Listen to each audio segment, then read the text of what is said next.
नमस्कार। दिन भर की बड़ी खबरों में आपका स्वागत है। मैं हूं शिवानी। आज की खबर में बात होगी, प्रियंका ने पीएम को ऐसा क्या कहा कि आग बबूला हो गए पीएम मोदी, और जितना समझा उससे भी आगे निकला एल्विस। मनी लॉन्ड्रिंग में ईडी ने की एफआईआर की, वहीं सूरत चंडीगढ़ जैसा पुरी में भी लोकतंत्र के चीरहरण की। साथ ही आरबीआई ने खोली मोदी सरकार की पोल की। वहीं पूरे फंसे अमित शाह, माधवी लता जाएंगे जेल की। इधर वड़ा पाव गढ़ की गिरफ्तारी की। और खबर के अंत में बात होगी प्रज्वल रेवन्ना पर राहुल गांधी के एक एक्शन से ही हाहाकार की। इसी के साथ आज दिन भर की बड़ी खबरों को जानेंगे विस्तार से। उससे पहले एक नजर सुर्खियों पर। प्रियंका गांधी ने मोदी को शहंशाह कहा, बोली मेरे भाई को शहजादा कहते हैं। खुद महलों में बैठे राहुल 4000 किलोमीटर पैदल चल चुके। शरद पवार का पीएम मोदी पर सीधा वार, जिसको परिवार संभालना नहीं आया वो देश क्या संभालेगा। पुरी से कांग्रेस कैंडिडेट सुचरिता मोहंती ने टिकट लौटाया, बोली पार्टी से फंड नहीं मिला, बीजेपी के संबित पात्रा के खिलाफ चुनाव लड़ रही थी। एल्विस पर ईडी ने लखनऊ में दर्ज की एफआईआर, मनी लॉन्ड्रिंग के तहत केस। सांप के मामले में 5 दिन जेल में रहा यूट्यूबर। कर्नाटक स्कैंडल, प्रज्वल को ब्लू कॉर्नर नोटिस की तैयारी। एसआईटी ने सीबीआई को रिक्वेस्ट भेजी, पिता एचडी रेवन्ना के घर पहुंची जांच टीम से भिड़े समर्थक। आरबीआई की रिपोर्ट के हवाले कमलनाथ का तंज, 72% ने कहा कि आमदनी घट गई या स्थिर है, 90% ने महंगाई बढ़ने की बात कही। दिल्ली प्रदेश कांग्रेस के पूर्व अध्यक्ष लवली भाजपा में हुए शामिल, 4 अन्य नेताओं ने भी बीजेपी का थामा दामन। डिंपल बोली ब्रजभूषण के बेटे को टिकट देना क्या परिवारवाद नहीं, बीजेपी को 200 पार नहीं करने देंगे, डाइनिंग टेबल पर राजनीति की बातें नहीं होती। अटल आडवाणी भी तो। राहुल गांधी को लेकर मल्लिकार्जुन खड़गे ने पीएम मोदी को दिया जवाब। वड़ा पाव गढ़ की गिरफ्तारी वाले वायरल वीडियो में कितनी है सच्चाई, दिल्ली पुलिस ने खुद पूरी हकीकत बताई। रैली में नाबालिग बच्चों का इस्तेमाल, हैदराबाद में अमित शाह सहित कई बीजेपी नेताओं के खिलाफ केस हुआ दर्ज। पीएम मोदी बोले मौज नहीं मिशन के लिए पैदा हुआ, मेरे पास ना साइकिल ना घर, 25 साल में एक पैसे भ्रष्टाचार का आरोप नहीं लगा। पश्चिम बंगाल के राज्यपाल पर यौन शोषण का लगा था आरोप, कोलकाता पुलिस ने गवर्नर हाउस से सीसीटीवी फुटेज मांगा, गवाहों से भी होगी पूछताछ। मैंने 2 दशक के राजनीतिक जीवन में अश्लील वीडियो मामले में राहुल गांधी ने सीएम सिद्धारमैया को लिखी चिट्ठी। पद्मश्री दर्शनम मोगिलैया मजदूरी करते दिखे, बोले कर्नाटक सरकार से मिले 1 करोड़ खर्च, मानदेय मिलना बंद, दवाइयों का खर्चा 7000 महीना। सिरसा में डीसी एसपी पर भड़के अभय चौटाला, बोले भाजपा के लिए काम कर रहे हैं, जबरन 11 बजे खत्म कराई उनकी सभा। हरियाणा में अपनी पार्टी को हरा रहे जजपा विधायक, 10 में से 6 विधायक हो चुके हैं बागी, 4 भाजपा 2 कांग्रेस के साथ। रोहित वेमुला केस की क्लोजर रिपोर्ट में क्या बोली पुलिस, भड़क गए मां और भाई, डीजीपी बोले फिर से कराएंगे जांच। सरकार ने प्याज निर्यात से बैन हटाया, 1000 किलो प्याज 45,800 से कम में नहीं बेच सकेंगे, 40% एक्सपोर्ट ड्यूटी भी लगेगी। लोकसभा चुनाव 2024 के तहत हैदराबाद से बीजेपी कैंडिडेट माधवी लता के खिलाफ एफआईआर दर्ज, चुनाव आयोग की गाइडलाइन तोड़ने का है आरोप। चलिए जानते हैं बड़ी और प्रमुख खबरों को विस्तार से। उससे पहले प्लीज वीडियो को लाइक जरूर कर दें। प्रियंका गांधी ने मोदी को शहंशाह कहा, बोली मेरे भाई को शहजादा कहते हैं, खुद महलों में बैठे हैं, राहुल तो 4000 किलोमीटर पैदल चल चुके। बता दें कि राहुल गांधी को शहजादा कहने का जवाब प्रियंका गांधी ने पीएम मोदी को शहंशाह कहकर दिया है। उन्होंने कहा कि वे मेरे भाई को शहजादा कहते हैं, जबकि मोदी खुद शहंशाह बनकर महलों में बैठे हैं। प्रियंका गांधी ने ये बात 4 मई को गुजरात के बनासकांठा में कही। प्रियंका गांधी ने कहा कि यही शहजादा देश की बहनों, किसानों और मजदूरों की समस्याएं जानने के लिए 4000 किलोमीटर पैदल चल चुका है। मोदी को तो देखिए, उनका चेहरा देखिए, बिल्कुल साफ सुथरे कपड़े और एक बाल तक इधर से उधर नहीं होते, वे आपकी समस्याएं क्या सुलझाएंगे। शरद पवार का बड़ा बयान, कहा जिसको परिवार संभालना नहीं आया वो देश को क्या संभालेगा।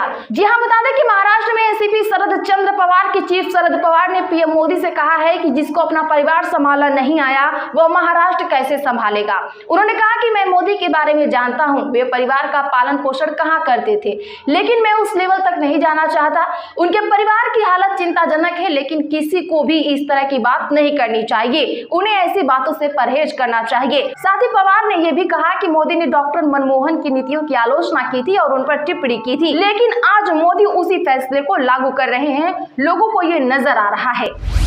पुरी से कांग्रेस कैंडिडेट सुचरिता मोहंती ने टिकट लौटाया, बोली पार्टी से फंड नहीं मिला, बीजेपी के संबित पात्रा के खिलाफ चुनाव लड़ रही थी। यहाँ बता दें कि ओडिशा की पुरी लोकसभा सीट से कांग्रेस प्रत्याशी सुचरिता मोहंती ने चुनाव लड़ने से इनकार कर दिया है। उन्होंने अपना टिकट लौटाते हुए पार्टी महासचिव केसी वेणुगोपाल को चिट्ठी लिखी है। इसमें सुचरिता ने चुनाव लड़ने के लिए फंड नहीं मिलने की बात कही है। आपको बता दें कि सुचरिता ने चिट्ठी में लिखा, मैं एक पेशेवर पत्रकार थी जिसने 10 साल पहले राजनीति में प्रवेश किया था। मैंने पब्लिक डोनेशन की भी कोशिश की लेकिन सफल नहीं हुई। बिना पार्टी फंडिंग के चुनावी कैंपेन संभव नहीं होगा। सुचरिता ने न्यूज एजेंसी ANI से बात करते हुए कहा कि मेरे टिकट लौटाने का पहला कारण ये है कि पार्टी मुझे फंड नहीं दे पा रही थी।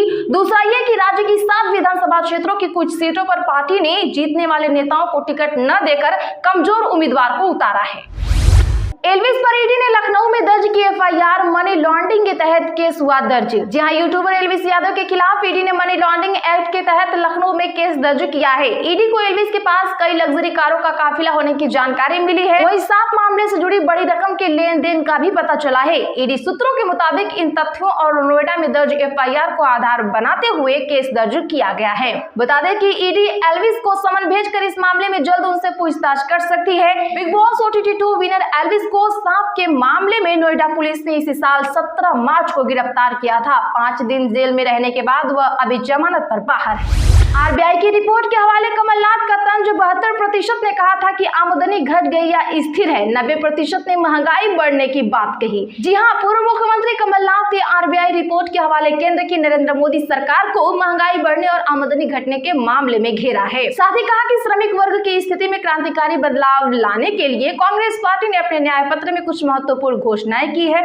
देश के श्रमिक वर्ग को इन घोषणाओं को बहुत ध्यान से देखना और उसी के आधार पर मतदान करना चाहिए। उन्होंने कहा कि किसी पार्टी के वादों को उसके इरादों से पहचाना जाता है। कांग्रेस पार्टी ने हमेशा से श्रमिक वर्ग का साथ दिया है और उनकी आर्थिक स्थिति मजबूत करने के लिए प्रयास किए हैं।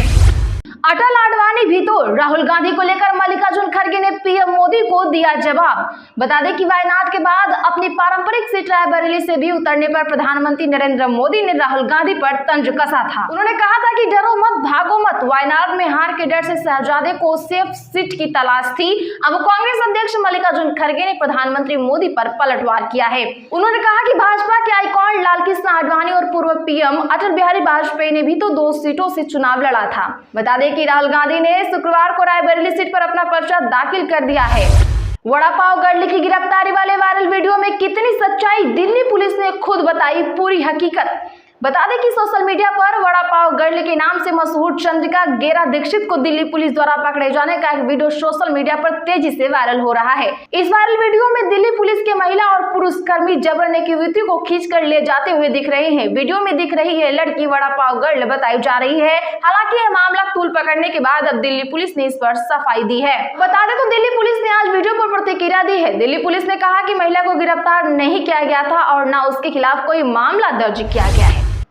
रैली में नाबालिग बच्चों का इस्तेमाल, हैदराबाद में अमित शाह सहित कई बीजेपी नेताओं के खिलाफ केस हुआ दर्ज। जी हां, बता दें कि हैदराबाद शहर पुलिस ने केंद्रीय गृह मंत्री अमित शाह, भाजपा हैदराबाद लोकसभा क्षेत्र के उम्मीदवार के माधवी लता और अन्य भाजपा नेताओं के खिलाफ हाल ही में यहां एक चुनाव अभियान में कथित तौर पर नाबालिगों का इस्तेमाल करने का मामला दर्ज किया गया है। तेलंगाना के मुख्य निर्वाचन अधिकारी को एक शिकायत में तेलंगाना प्रदेश कांग्रेस कमेटी के उपाध्यक्ष निरंजन रेड्डी ने आरोप लगाया कि 1 मई को लाल दरवाजा से सुधा टॉकीज तक भाजपा की रैली के दौरान कुछ नाबालिग बच्चे अमित शाह के साथ मंच पर थे। FIR कॉपी पर उपलब्ध जानकारी के अनुसार निरंजन रेड्डी ने आरोप लगाया कि बच्चे को भाजपा के प्रतीक के साथ देखा गया। यह चुनाव आयोग के दिशा निर्देशों का स्पष्ट उल्लंघन है। पोल पैनल को उनकी शिकायत के बाद CEO ने इस तथ्यात्मक रिपोर्ट के लिए शहर पुलिस को भेज दिया है। मैंने 2 दशक के राजनीतिक जीवन में अश्लील वीडियो मामले में राहुल गांधी ने CM सिद्धारमैया को लिखी चिट्ठी। जी हां, JDS से निलंबित सांसद प्रज्वल रेवन्ना के खिलाफ यौन उत्पीड़न से लेकर किडनैपिंग तक के केस दर्ज हो चुके हैं। मैसूर के कृष्णराजा नगर में रहने वाले 20 साल के युवक ने पुलिस को बताया कि उसकी मां का रेवन्ना ने अपहरण कर लिया है। प्रज्वल रेवन्ना से जुड़े अश्लील वीडियो और उस पर लगाए गए यौन उत्पीड़न के आरोपों को लेकर कांग्रेस, JDS और भाजपा पर हमलावर है। कांग्रेस नेता राहुल गांधी ने आज कर्नाटक के मुख्यमंत्री सिद्धारमैया को पत्र लिखकर प्रज्वल रेवन्ना के खिलाफ जुड़े मामले में पीड़ितों को हर संभव मदद देने का आग्रह किया है। राहुल गांधी ने पत्र में लिखा है कि प्रज्वल रेवन्ना को PM नरेंद्र मोदी और गृह मंत्री अमित शाह की ओर संरक्षण मिला है। रोहित वेमुला केस की क्लोजर रिपोर्ट में क्या बोली पुलिस, भड़क गए मां और भाई, डीजीपी बोले फिर से कराएंगे जांच। यहां बता दें कि रोहित वेमुला कांड का मामला एक बार फिर से सुर्खियों में है। दरअसल इस मामले में तेलंगाना पुलिस द्वारा दायर क्लोजर रिपोर्ट पर रोहित की मां और भाई ने संदेह बताया है। हालांकि अब तेलंगाना के पुलिस महानिदेशक यानी डीजीपी रवि गुप्ता ने विवाद बढ़ने के बाद रोहित वेमुला कांड में केस को आगे जांच के लिए दिए हैं। बता दें कि इससे पहले रोहित वेमुला के परिजन ने कहा था कि वे रोहित के मामले में तेलंगाना पुलिस की क्लोजर रिपोर्ट को कानूनी रूप से चुनौती देंगे। रोहित के भाई राजा वेमुला ने दावा किया है कि जिलाधिकारी यानी कि डीएम ने परिवार के अनुसूचित जाति होने के बारे में कोई फैसला नहीं लिया। तो आज के लिए बस इतना ही। रोज की ऐसी ही ताजा और बड़ी खबरों के लिए चैनल अभी सब्सक्राइब कर ले, बगल में घंटे के निशान को जरूर दबा ले, वीडियो को लाइक शेयर कर हमारा सपोर्ट जरूर करें।